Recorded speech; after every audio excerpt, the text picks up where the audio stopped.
Kuomintang flies for the air forces of President Jiangxi. This is an actual bombing raid, and as we sight the first of the rebel villages, we commence the attack. Jiangxi is making desperate efforts to unite the various provinces of China, many of which are torn by internal dissensions. And if he can't do it one way, he tries another, including bombs.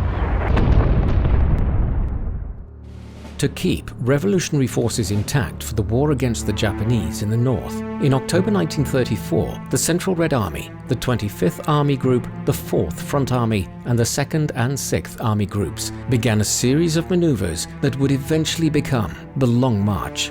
After Communist forces breached 3 of defensive lines, Chiang Kai-shek himself assumed command from Nanchang. He sent an army of 400,000 to both sides of the Xiangjiang River, attempting to wipe out the Red Army in one fell swoop. In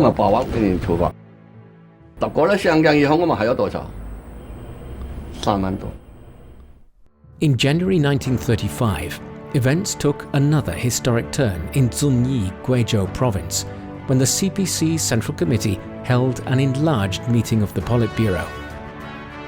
The Zunyi Conference established Mao Zedong as the de facto leader of the CPC and Red Army.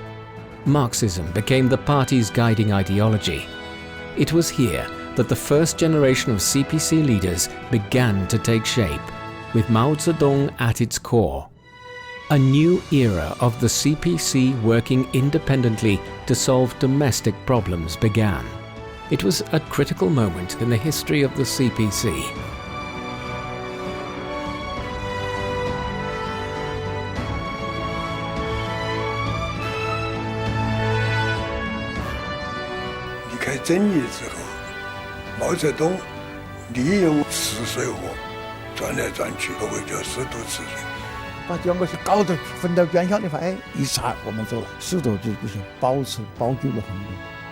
Later, the Central Red Army passed through the E-populated area without incident before crossing the Jinsha River deftly and the Dadu River forcefully, capturing the Luding Bridge, crossing the Jiajin Mountains, and then marching across the Songpan grasslands.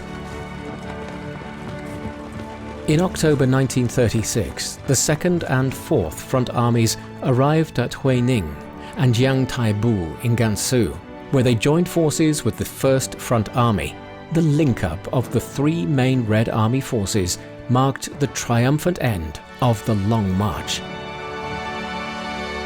During the Long March, the Red Army, having fought some 600 battles, crossed over 40 mountains and nearly 100 rivers, was in its own right a legend in the history of warfare.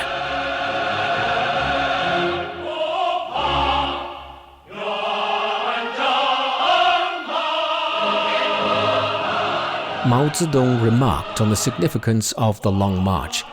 He called it a manifesto, a propaganda force, a seeding machine that culminated in victory for us and defeat for the enemy.